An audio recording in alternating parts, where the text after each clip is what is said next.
more active again, so right away start trying to push those hindquarters away from you, even if it's in a canter. So get after him a little bit in the canter, send him out there on the end of the line. So we have to establish that the horse will stay out away from us before we can do anything else. So even if that means we have to canter him a little bit to get him out there, that's okay, because they've got to start going out into the line in order to us first to begin to get everything else working correctly. Down there. Like that. The canter's pretty good on this side. And back to a trot. Now try bringing him in on a smaller circle to ask for the trot again. And get a little more contact. There. That's more like it. Keep working that. Bring him on a little smaller circle till he starts to yield the head and neck and forward and down, until he starts to stretch a little more actively. And then let him out.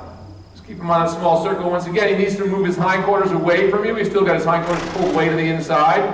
So you've got to get him to try to position a little more shoulder in.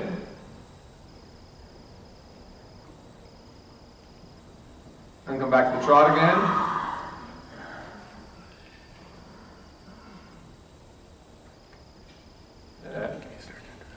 That's more like it. There you go. He evades. And every time he lifts that head up, try to run that lash out. Give him a little tap on those hindquarters so he doesn't invert on you there as he comes around the corner trying to look down at this end there. Right there. Give him a little tap. Just like you would when you're riding. Every time he tries to look at something, you just send them on. They get out of the habit of thinking that they need to look at every little sound that happens in the arena. Or where their buddies are.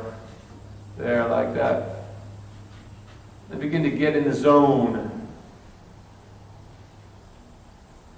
Yeah, much better now. Good correction there.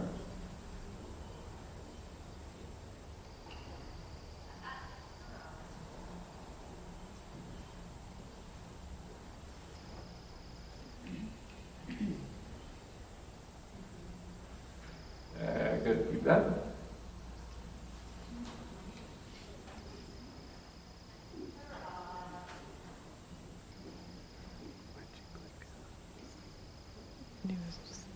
She's trying to get his hindquarters to yield to the outside of the circle, and so she's bringing the whip out at him, but when she does that, then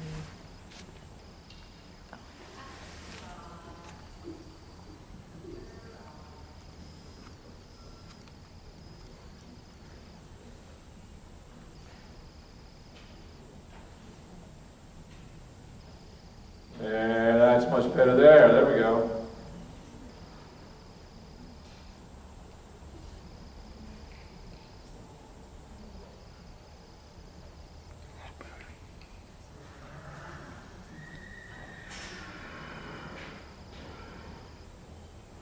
Good. Good there, really nice. There. Then he starts to push up. You see how he starts to float a little bit more. So that tells me he's starting to push up to the back a little bit. So I'm starting to see a little bit of suspension, like the front end starting to be lifted a little bit. That's much better. Yeah, really good now. Yeah.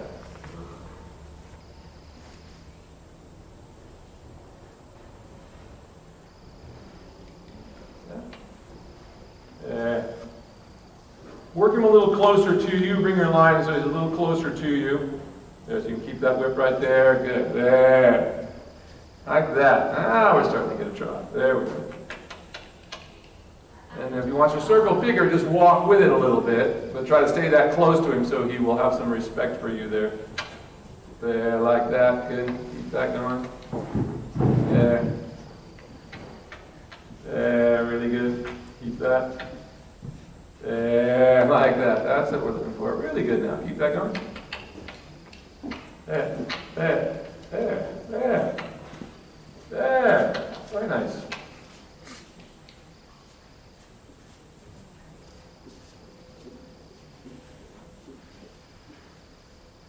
Really nice.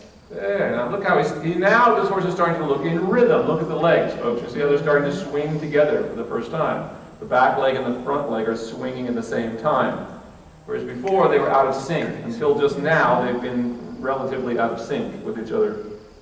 And now he's just starting to swing over his back, just like that.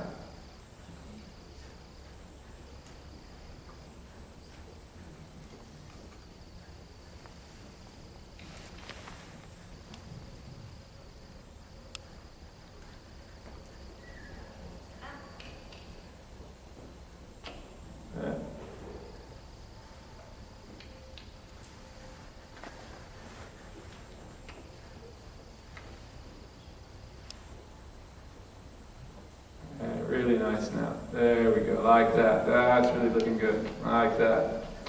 Now you got him all the way there. Look how nice that trot looks. Look how that whole underside of the neck just disappeared, didn't it? That tension on the bottom side of the neck is gone now. That's what we want to see.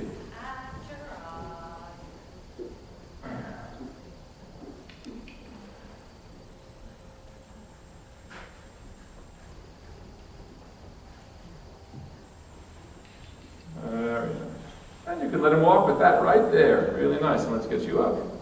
Oh. Very well done this morning. Much better.